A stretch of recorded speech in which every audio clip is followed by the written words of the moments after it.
The final of the T20 World Cup 2026 is upon us.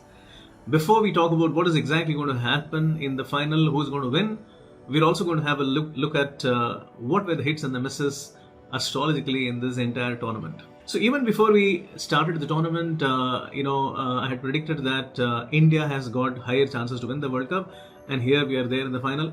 And the reason why we talked about is that because Surya Kumar Yadav, the captain, has born in 1990 with a phenomenal horoscope, and he has got Pluto in 0 degrees. And it's a very, very rare phenomenon.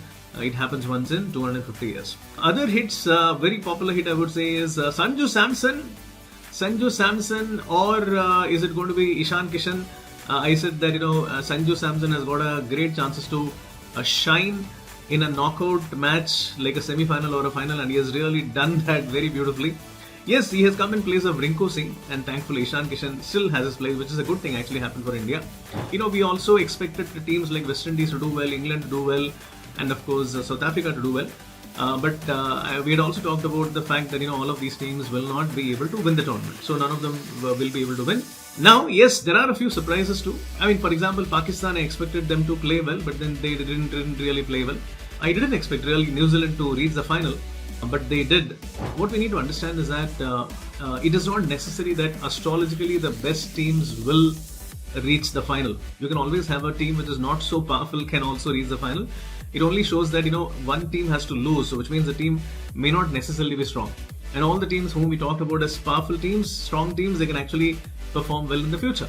England is one very, very, very powerful team, and they're going to really come back stronger in the next tournament. Alright, so what is going to happen in the final? India very, very, very clearly is a very clear favourite. I'm not talking from the perspective of cricketing terms, but from the astrological perspective. Simply because our man Surya Kumar Yadav was born in the beginning, in the very, very beginning of the Pluto's entry, nascent entry.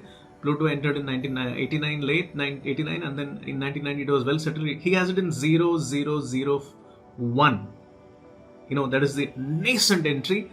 And if I'm going to look at his counterpart, Mitchell Santner has gotten 0005. So which means that his Pluto is slightly weaker. So that is the one major part that we have to talk about. And then Mitchell Santner definitely has a better Neptune compared to our man. But then the point is that Neptune is not the only planet. We're talking about Jupiter, Chiron, and Planet X and Planet Z, all of them exalted in the horoscope of Surya Kumar Yadav. And also one important thing that we need to note here is that Surya Kumar Yadav got Planet X and Planet Z. These are very, very powerful asteroids. They have an orbital path between Saturn and Uranus. These two powerful asteroids are there in the zodiac sign of Libra.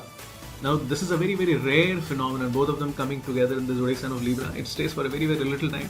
So only rare people are born during those times, and he's a rare person. So which means that he's going to do something very rare and unique, which could be, winning this event. So we have a great captain. And now talking about the coaches, yes, you see, Rob Walter has got a decent horoscope. It's not an extraordinary chart. He's got a good horoscope. It's not something which is exceptional. But if you look at Gautam Gambhir, he's got a phenomenal horoscope. With he was born in the year 81. It's an outstanding year. All the it can be Iker Casillas, who has won a Euro Cup twice and World Cup once, or it can be a MS Dhoni, or it can be a Roger Federer or a Serena Williams. They're all born in the year 1981. Phenomenal year. And if you look at compared to the horoscope that he has, Gautam Gambhir, he has achieved very little. Okay, fine. He has been a standout performer in the 2 ICC trophies that India won, the 2 World Cups that India won. But the point is that, he was not a captain. But his horoscope is extremely powerful. It's so powerful that he still has the karmic quota intact in him to win another ICC trophy. And it could be a bigger trophy. So bigger than a Champions Trophy, so which could be the T20 World Cup, which is in prestige-wise, it's a bigger one. Yes, he definitely has it in him. So the combination of the coach and the captain is phenomenal. Okay, and then finally we're looking at the squad. Even before we started this tournament, I said that this Indian squad is like the squad of the Sholay movie. Okay, the greatest star cast ever assembled. So you have the jailer, you have the Viru, you have everybody, and all of them playing their parts, individual roles, and making that movie wholesome. Similarly, exactly like that, Even the India, see, if you see, India never won any match because of one person. You always had somebody or the other, sort of saying that, I'm going to win the match. So you had Ishan Kishan winning against Pakistan. You had Surya Kumar Yadav, I mean, like, saving us from an embarrassment against United States. Then, of course, Sanju Samson, twice consecutively, 2 matches he has won it for us. Tilak Verma was very strong in some of the matches. And see, the biggest differentiator are Hardik Pandya and Jasprit Bumrah, right? They have been like playing every match very well. So it's a phenomenal squad, because we have, the astrological reason is that we, India, have more players born in the year 1993 and 94. That is the biggest differentiator, and which is very, very strong. Some people would feel that, we have already won the last World Cup, so can we win it again, consecutively, second time again? If you see, in the 2024 World Cup, who was the hero of the final? None of them. The hero of the final was Virat Kohli. Okay, and if you look at the lead up, there were other players who were, stealing the limelight. You had a Kuldeep Yadav winning a match for us. You had a Rishabh Pant scoring in the match for us. So which means that all of those heroes, even Rohit Sharma did a fantastic job.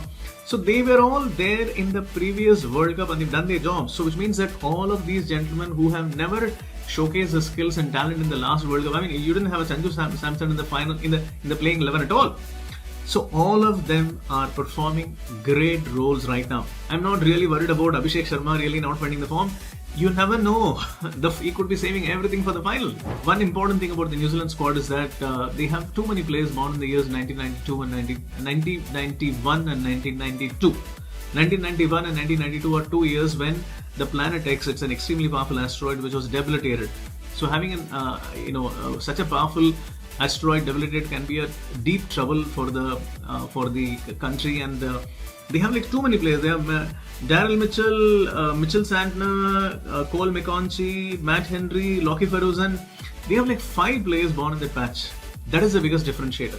So you have people who have a weak planet, very weak planet in their chart, and we have like if I'm going to map man to man against New Zealand, every player: Tim Seifert, Sanju Samson, Finn Allen, Abhishek Sharma, Ravichandra Ravindra, Ishan Kishan, Glenn Phillips, Arshdeep Singh, Mark Chapman, Akshar Patel, Daryl Mitchell, Varun Chakravarti, Jimmy Nisham, Surya Kumar Yadav. So for every player we have one player equivalent. But you know what? We have 3 players for whom there are no answers. We have 3 players born in the year 1993 who are extraordinary, and there is no answer to that in the New Zealand squad. Nobody born in the year 1993. And they are Hardik Pandya, Shivam Dube and Jasprit Bumrah. They are the biggest differentiators for us, and they will always win the match for us. And even in the final also, I'm expecting them to do the same. Phenomenal squad, a squad which has the capacity to win back-to-back T20 World Cups and create history. I mean, even the West Indies team which has won, they have won in 2012 and 14. Okay, with almost the same squad. But this time around, there are 2 different captains, 2 different coaches. Okay, and a different squad completely, who the core of the squad is going to win are very different, and that is the reason I would say that India has a great chance to win.